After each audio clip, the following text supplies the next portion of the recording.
Let's get started with this review. But first, gotta get ready.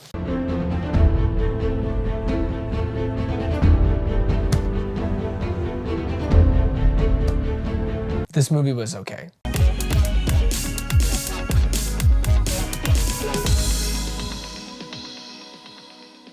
After receiving an unexpected call from her wayfinding ancestors, Moana must journey to the far seas and into dangerous, long-lost waters for an adventure unlike anything she's ever faced. The title really could have been anything. Moana 2 Exposition, Moana 2 the big setup for a third movie, because there's a lot thrown into this hour and 40-minute runtime of a film, which clearly this was meant for Disney+. And with the sequel, you gotta go bigger. You also have to include new story elements and even new characters. And what we get is a film that sadly drags a lot, primarily in the middle. But at the end of the day, this is a safe Disney sequel. The biggest issue that I have with this film is the fact that, yes, this was actually meant to be a Disney Plus series. Then Bob Iger came in and was like, "What are you doing, you idiots? We need to make money.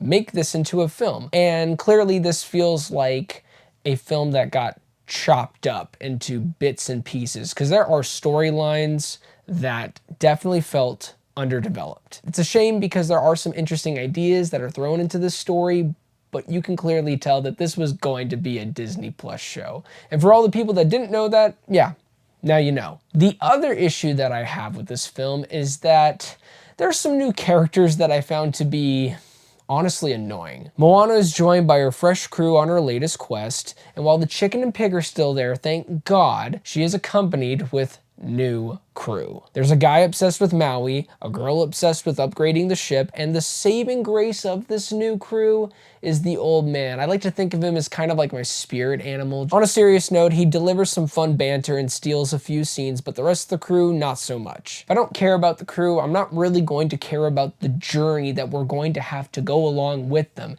And it can be very infuriating at times, specifically with how the jokes are just delivered. They undercut some tension, especially near the second half of the second act. I just found it to be just kind of there. Like, here, we have to throw a joke because this is a kid's film. We have to add fart noises and immature humor at times. Disney is at a level where they're better than that. But I can't deny it. I did laugh at times throughout this film, especially because of the relationship and dynamic between Moana and Maui. Yes, Dwayne "The Rock" Johnson still has talent, even though he's been in some stinkers like Red 1. Oh man!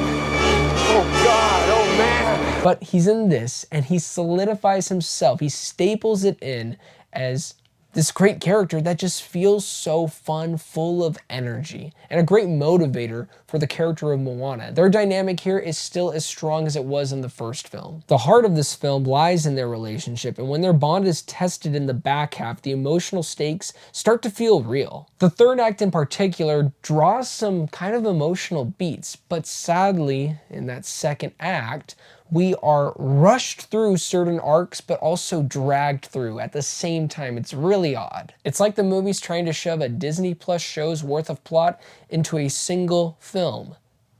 Huh, what about the music? It's not horrible, but it is disappointing. When you want to compare it to the first film and what those people, that team, they were able to bring emotional dynamics, pretty hilarious moments, particularly with the song, "You're Welcome," we don't really get that same tone and feel here, sadly. Lin-Manuel Miranda didn't return. Instead, we got a lineup of TikTok songwriters, and I'm not here to judge them. I bet they're very talented. For some reason, Disney saw something in them, like how they saw something in Julia Michaels, who also did the music for the movie Wish. This direction that they're going in, at least for me, I can say, I'm not a fan of what we're getting when it comes to Disney original songs for these last couple years. And this one just doesn't cut it. It doesn't compare at all to the impact that the first movie did back in 2016. Here's the thing, I don't hate Moana 2. I just think it's safe. It doesn't break any new ground, but it doesn't trip over itself either. It's the kind of movie where you can just take your kid and they'll go, haha,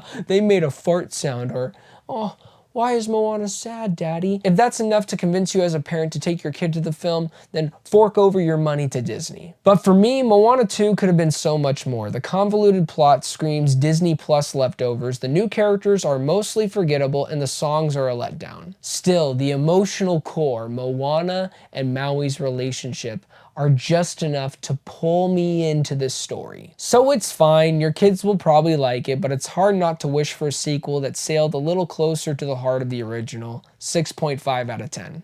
Well, thank you guys so much for watching this review. It really means a lot. Please don't forget to like and subscribe, but most importantly, do not forget to be blessed.